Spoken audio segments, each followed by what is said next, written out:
Kehidupan Nikita Mirzani beberapa waktu belakangan ini seolah tak pernah luput dari sorotan. Selain kasus putrinya Laura Mezari Mawardi, ia juga terseret kasus dugaan pemerasan terhadap pengusaha skincare Reza Gladys. Beragam pro kontra pun bermunculan, salah satunya hadir dari pedangdut Dewi Persik. Sosok yang kerap kali berseteru dengan Nikita itu pun baru-baru ini lewat sebuah siaran langsung melayangkan sindiran pedas. DP bahkan secara blak-blakan menyebut bahwa dugaan pemerasan yang terjadi bukan 4 miliar melainkan mencapai 20 miliar rupiah. Lebih lanjut, ia mengaku syok dan berharap kasus tersebut segera dapat menemukan keadilan. Sekarang aku lagi nginget-nginget tentang pemerasan. Ini lagi rame tentang pemerasan. Ya mudah-mudahan, ini kan polisi lagi tahap penyidikan nih. Mudah-mudahan ya biar ketahuan. Nah, pemerasan lagi merajalela. 4M guys yang masuk guys. Ada lagi juga suara yang 20M itu belum dikeluarkan. Kalian gak lihat kan? Aku sampai ngelus dada loh. Ya Allah, kok kayak gitu banget gitu kan? Kaget aku lagi ngurusin itu. Aku malah kepo. Masa sih? Terus aku kan denger suaranya itu. Tapi kan itu sudah ada di pihak kepolisian. Biarkan pihak kepolisian yang bekerja. Karena kita harus percaya pada institusi negara, yaitu pihak kepolisian. Nah, ini soal pemerasan. Yang baru ketahuan kan 4M. Tapi yang 20M kalian kan gak lihat kan? Dan gak mendengar kan? Aku mendengar tuh. Iya Marcel gak apa-apa dilaporin aja. Kan katanya harus tuntut ya kan? Dandi, ayo dong, jualan kita mengais rezeki. Cepetan cus, tuntut. Kalau aku bukan masalah ikut campur, tapi ini tentang pemerasan. Ini negara hukum, ya. Jadi kalau misalkan pun edukasi, masyarakat itu juga harus dikasih edukasi yang baik itu seperti apa. Negara hukum ada aturannya, dokter juga ada kode etiknya. Begitupun juga penjual skincare juga ada kode etiknya. Ada hukum-hukumnya semuanya.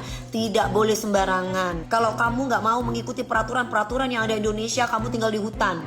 Ya, ibaratnya kamu ketemu sama maling kamu gebukin sendiri. Gak boleh, kamu harus serahkan sama polisi. Biar polisi yang bertindak. Begitupun dengan pemerasan yang terjadi saat ini. Jangan sampai ada embel-embel bla bla bla bla bla, tapi pada akhirnya ada pemerasan di situ. Itu gak boleh. Jangan sampai jadi hal biasa. Jadi jelas salah di mata hukum dan agama. Nah, itu. Kamu jangan dong. Apa iya orang memberikan uang secara cuma-cuma? Kalau kamu dikasih uang cuma 100.000, Dewi Persik cantik, bagi 100 dong, boleh. Kamu dikasih MM-an. Sekarang ada orang ngasih MM-an. Ya kan, ada apa? Lah kalau tidak terjadi pemerasan, nggak akan mungkin dilaporkan ke pihak yang berwajib. Jangan begitu sih. Kita itu di sini nggak ada siapa yang lebih kuat, nggak ada siapa yang lebih jagoan. Kita itu negara hukum. Lah kalau kamu merasa dizolimi, ya laporkan kepada pihak yang berwajib. Kan mau nggak mau kan aku masuk ke perskincarean ini karena ada yang nyentil saya kan? Ya kan? DP nggak boleh ikut-ikutan. Setelah saya tahu dan saya selidiki, oh di sini ada pemerasan. Pantes saya gak boleh ikut-ikut. Pihak skincare, owner punya kode etik, konsumen punya kode etik. Siapapun itu, kita itu punya aturan. Jangan main hakim sendiri. Jangan main hakim sendiri. Jangan menggiring opini seolah-olah BPOM tidak bekerja. Kamu sendiri yang males. Kamu tidak cari tahu, kamu tidak cari info. Jadilah konsumen yang cerdas. Kalau gue sih cuma mau bilang gini ya, misalkan ya kalian dipanggil sama gue gitu ya, sini mau duit nggak? Abis lo ambil duitnya, terus lo diteriakin maling. Iya. Kurang lebih begitulah. Ngomong nggak dari mulutnya diperes? Isi laporannya. Ya ngomong nggak? Coba suruh ngomong dong. Kita Mirzani meres gitu. Jadi ngomong. gini, supaya Kalau kata dokter ngomong. Kasus tersebut bermula ketika Nikita Mirzani dituding menjelekan nama baik Reza Gladys dan produk skincare miliknya. Kemudian pada 13 November 2024, Reza menghubungi asisten Nikita lewat WhatsApp guna bersilaturahmi. Namun bukan disambut positif, Reza menyebut dirinya malah diancam akan disebar di sosial media dan meminta sejumlah uang. Ancaman itu pun kabarnya membuat Reza ketakutan sehingga pada 14 November 2024 ia mengirimkan uang sejumlah 2 miliar rupiah. Sehari setelahnya ia kembali mengirim uang 2 miliar rupiah sehingga total kerugian menjadi 4 miliar rupiah. Reza kemudian melaporkan permasalahan tersebut ke Polda Metro Jaya. Klien kami ini diancam, ya, pengancaman yang dilakukan itu jelas, buktinya ada di dalam bukti chattingnya. Sebagai contoh ya, ada bahasa titik, kamu akan hancur, kayak gitu. Nah, ini contoh ya. Nah, tapi itu udah kami serahin. Ada bahasa pengancaman kalau dia tidak serahin itu, dan kalau mau ketemu harus begini. Nah, jadi artinya klien kami itu kalau mau ketemu harus begini. Kalau enggak begini. Paham ya maksudnya ya? Nah, saya tidak boleh sebutkan itu. Adanya pernyataan di media sosial oleh inisial NM dan kawan-kawan yang menyatakan bahwa membeli produk milik klien kami, kalau tidak salah saya dengar itu Oktober atau November. Ya. Di sini kami sampaikan bahwa klien kami tidak lagi menjual produk tersebut pada bulan yang disampaikan oleh inisial NM dan kawan-kawan. Itulah salah satu kebohongan. Yang kedua, kebohongannya adalah tentang pernyataan-pernyataan yang menurut kami itu tanpa hak, yang menyatakan overclaim terhadap produk klien kami, yang sebenarnya klien kami ini sudah melalui proses sebagaimana peraturan BPOM nomor 3 tahun 2022 dan peraturan BPOM nomor 21 tahun 2022 terhadap produk yang dikeluarkannya. Nah, sebenarnya kalau kita melihat ada dugaan-dugaan yang kita anggap dalam produk kosmetik yang seperti sekarang ini berbahaya, ya jangan lakukan review-review, tapi laporkan kepada Badan POM. Biarlah nanti Badan POM yang akan melakukan uji lab tersendiri di laboratorium yang dia miliki, kemudian dia akan review kembali. Karena yang memiliki wewenang itu adalah Badan POM, bukan akun-akun dokter atau influencer sekarang ini yang menyatakan tentang overclaim. Setelah dilakukan pendalaman, kasus tersebut ditingkatkan statusnya ke tahap penyidikan dan polisi telah memeriksa 10 orang saksi. Nikita pun telah diperiksa polisi selama 12 jam di Polda Metro Jaya, Jakarta pada Kamis 6 Februari 2025. Selama sesi pemeriksaan polisi itu, ia dicecar 58 pertanyaan oleh penyidik, namun Nikita tetap bersikeras bahwa semua tuduhan itu hanya bualan belaka. tapi kan dalam proses hukum itu orang boleh lapor polisi, tapi harus ada pembuktian. Jadi yang diperiksa, yang diperiksa hari ini adalah Dr. Oki. Jadi Dokter. Silakan kalau Anda mau tanya. Semua ini diperiksa sebagai saksi supaya tidak simpang siur. Semua diperiksa sebagai saksi. Tidak ada diperiksa selain sebagai saksi. Yang jelas datang ada seseorang lapor, kewajiban kita hadir, kita buktikan. Ini loh percakapannya semua. Jadi tidak ada masalah. Tapi kewajiban penyidik memanggil semua orang. Siapapun lapor pasti penyidik memanggil untuk dimintain keterangan. Ini adalah kewajiban mereka untuk memberikan keterangan bahwa apa yang dilaporkan itu tidak sesuai dengan bukti-bukti yang kita sampaikan. Jadi yang di BAP dulu tuh saya sudah selesai kedua, saya sudah selesai, Dokter Oki sudah selesai, baru dokter. Jadi main tunggu-tungguan, makanya lama. Kalau tadi udah duluan, dari siang udah pulang. Tadi ya kalau ditanya dijawab ya, nyampein seputaran ini ini aja yang lagi viral-viral. Kalau saya ditanyakan sebagai dokter, ditanyakan tentang isu-isu tentang produk-produk skincare yang diperiksa-periksa itu, apakah mengetahui tentang produk-produk berbahaya, apakah benar berbahaya. Lalu juga ditanya Nikita Mirzani hubungan dengan saya apa, saya bilang sebagai brand ambassador. Kalau selanjutnya saya serahkan kepada penyidik. Yang jelas begini, di dalam setiap proses hukum itu adalah proses pembuktian. Jadi kita juga bisa buktikan adanya sebuah kejadian tersebut tidak seperti apa yang dilaporkan. Jauh sekali dengan bukti-bukti yang kita sampaikan. Tapi biarlah menjadi penilaian penyidik. Yang jelas kewajiban kami sebagai warga negara, sebagai orang yang dilaporkan datang, kita rame-rame datang, kita sampaikan seperti itu. Ini 58 pertanyaan, ini sekitar 28. 28. Doktif juga ada 32, ini lawyernya juga di belakang. Ini semuanya ini adalah tim dalam persoalan ini. Tak hanya Nikita, sang asisten Mail Syaputra juga sempat menjalani pemeriksaan kepolisian. Pasalnya, ia disebut-sebut juga ikut terlibat dalam kasus dugaan pemerasan yang dilaporkan Reza Gladys. Saat ditemui awak media, Mail enggan berbicara banyak. Namun, ia menegaskan bahwa tidak ada satupun tudingan yang dilayangkan adalah benar adanya.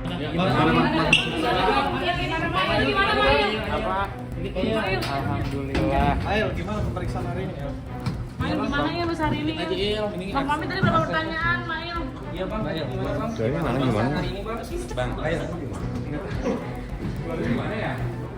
Mail gimana hari ini, Mail? Pemeriksaan Mail. Mail gimana Bang? Pemeriksaan hari ini gimana? Apa? Gimana pemeriksaan hari ini? Ada berapa pertanyaan tadi Bang? Tadi berapa Bang pertanyaan? Abang? Ayo, gimana ya tadi pemeriksaan hari ini? Ya, Gimana, Mail? tadi berapa Bang? Bang Fahmi? Berapa pertanyaan? Abang Fahmi yang tahu. Tentang apa sih Bang? Kan masih ini nih. Pemerasan nggak ada yang meras. Jadi sebenarnya gimana tuh? Nggak tahu. Pokoknya Tapi katanya udah jadi TSK benar, Mail? apa? Bener udah jadi TSK belum sih? Statusnya gimana? Belum. Statusnya? Nggak ada TSK-TSKan. Aku baru dipanggil doang. Dan pemeriksaan berikutnya kapan? Pemeriksaan berikutnya gimana? Pemeriksaan selanjutnya kapan? Transparan melalui Mail ya? Transparan melalui siapa? Melalui Mail bukan? Bukan. Itu siapa Bang? Nggak tahu. Pokoknya intinya saya cuma mau bilang dia yang sendiri yang minta-minta, pelapor sendiri yang minta-minta untuk barangnya tidak di review, tapi dia sendiri yang bilang diperes. Nggak ngerti. Kita tidak pernah meminta tidak mereview secara terang-terangan, ya. Yang pasti di dalam, ya, nanti saya lebih masuk dalam ini klien ini. Klien kami ini menghubungi teman sejawatnya terhadap komunikasi antara klien kami dengan teman sejawatnya Dr. O menyarankan seperti itu.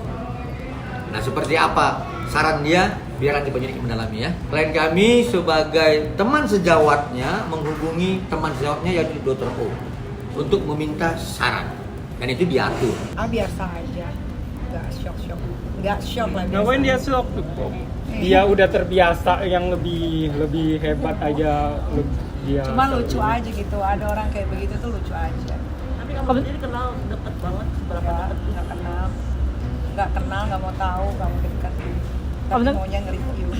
Di sisi lain, kuasa hukum Reza Gladys mengungkapkan bahwa laporan kliennya kini sudah memasuki tahap gelar perkara. Namun, terkait adanya dugaan pemeriksaan, pihak Reza Gladys mengungkapkan dugaan kuat adanya sindikat yang selama ini berkutat di dunia skincare Indonesia dengan modus ingin menyelamatkan masyarakat, namun di baliknya terdapat embel-embel yang bahkan bersinggungan dengan dugaan pemerasan. Yang dilaporkan Informasi RG. secara by phone kita mendapatkan seperti itu.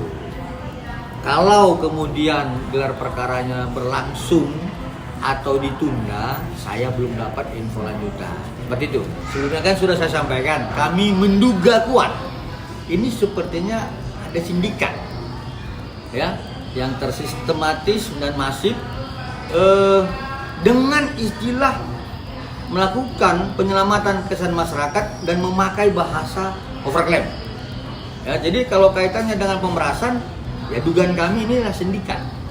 Ya, menyelamatkan, bahasanya adalah menyelamatkan kesehatan masyarakat, tetapi tujuannya dugaannya 368, seperti itu dia. Ya, karena Kabid Humas PMJ sudah menyampaikan bahwa adanya upaya dugaan tindak pidana pemerasan dengan jumlah sebesar kurang lebih 4 miliar, ya, dengan 2 miliar cash dan 2 miliar transfer. Ya, kalau bukti-buktinya itu semalam sudah kami sampaikan, itu kami sajikan kepada penyidik berbentuk rekaman dan berbentuk hasil chattingan, seperti itu. Dilaporkan dalam kasus dugaan pemerasan, dugaan kerugian mencapai miliaran rupiah, Nikita mengaku dirinya tidak gentar sama sekali. Ia menyerahkan semuanya kepada pihak kepolisian untuk memproses perkara tersebut. Namun dengan tegas, Nikita menyatakan bahwa jika nanti tudingan terhadapnya tidak terbukti, ia akan melawan balik dengan melaporkan Reza ke jalur hukum. Supaya tidak simpang siur gitu ya, di dalam unsur pemerasan itu pasti ada ancaman.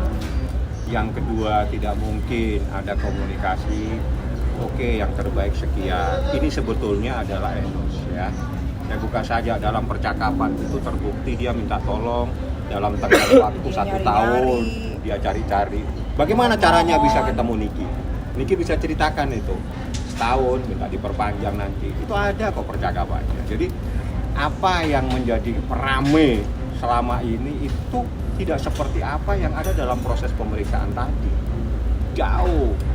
Karena pemerasan itu ada unsurnya, ada ancaman. Bagaimana seseorang datang-datang tidak kenal menelpon seseorang minta tolong supaya ketemu? Habis itu ketemu terus kalau ini nanti setahun ya, habis itu setahun. Kalau mau habis tolong diberitahu ya. Terus bagaimana dong? Ada unsur seperti itu. Itu kejadian yang sebenarnya. Jadi ini ada seseorang, saya nggak tahu nih angin apa yang menyebabkan dia melakukan ini seperti itu. Gigitlah. Ya kan?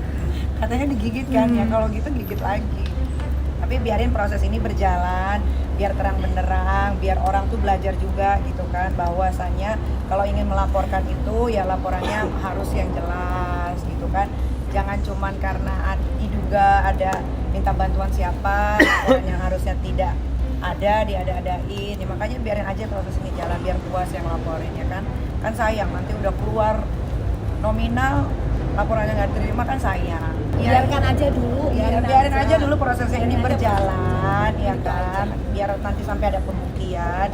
Ya kalau ditanya ini tidak terbukti lapor balik ya pastilah nggak usah ditanya. Kalau menurut laporan kami, LP kami di LP 7355 tanggal 3 Desember itu ada 3 orang. Tapi yang pasti niat klien kami adalah bukan untuk menutup-nutupi kejelekan produknya, bukan. Tetapi hanya dia kan public figure, ya kan. Contoh seperti ini, kalian pasti pernah dengar kalau klien kami dibilang itu flexing lah dan sebagainya. Itu kan sama aja menjelekan itu. Terganggu dong klien kami. Jadi bukan menutup-nutupi tentang persoalan produknya itu tidak sesuai dengan ketentuan. Nah kalau tidak sesuai dengan ketentuan, laporin aja gitu. Ya jangan review di medsos. Nah ini kan metode-metode yang mengarah kepada tindak pidana 368 tadi. Kalau dibilang tidak jujur, saya belum berani memastikan itu. Tetapi itu adalah perbuatan melawan hukum. Karena apa? Reviewer dengan bahasa narasi overclaim itu tidak ada di dalam peraturan BPOM. Yang ada adalah tentang klaim teknis kosmetika. Ya, di dalam peraturan BPOM nomor 3 tahun 2022. Tidak ada yang istilah namanya overclaim. Di berbagai kasus yang tengah dihadapinya, Nikita Mirzani juga mendapat sorotan terkait bisnis mie ayam miliknya. Salah satu konten kreator bahkan diduga menyindir Nikita yang disebut-sebut kerap kali mukbang mie ayam atau bakso. Tak hanya itu, bisnis barunya itu pun kerap kali dibandingkan dengan produk serupa lainnya. Bahkan dianggap harganya terlalu mahal. Ngapain ngomongin artis redup, ya kan, yang nggak laku, YouTube-nya kagak laku. Kalau mukbang makanya bakso, bakmi. Kali-kalinya makan enak habis WD dari TikTok. Ya kan? Kalau mukbang bakso mulu sama bakmi. nggak ada lagi. Kali makan enak habis WD dari TikTok. Nah, sebenarnya ini tuh nyambung dengan yang kalian selalu ribut-ributkan nih, overprice. Sebenarnya nggak skincare aja, makanan juga ada kok yang overprice gitu. Tapi menurut aku bukan overprice, tapi lebih ke target market lu mau kemana, mau menengah ke bawah atau menengah ke atas. Kalau gacoan udah jelas menengah ke bawah ya. Kalau Miami mungkin menengah ke atas. Untuk orang menengah ke bawah dengan harga Yamin 50.000 itu menurut mereka gila mahal banget. Yamin di tempat aku pun ya, ada Yamin langganan aku itu isinya udah ada ceker, bakso, babat, udah komplit sama pangsit. Itu cuman 30 ribuan. Itu udah komplit loh, isinya udah semua ada. Mungkin di Miami harganya 50.000 cuman Yamin doang atau gimana aku nggak tahu karena aku belum pernah coba. Jadi sebenarnya jangankan Yamin, jangankan skincare gitu ya, semua tuh overprice. Tergantung target market lu mau kemana gitu tujuannya. Es teh banyak kok di pinggir jalan harganya 3.000, 5.000. Tapi ketika lu order es teh di tempat Miami, mungkin itu harganya bisa 12.000, bisa 15.000, atau di klub iced tea itu harganya bisa 25 gitu.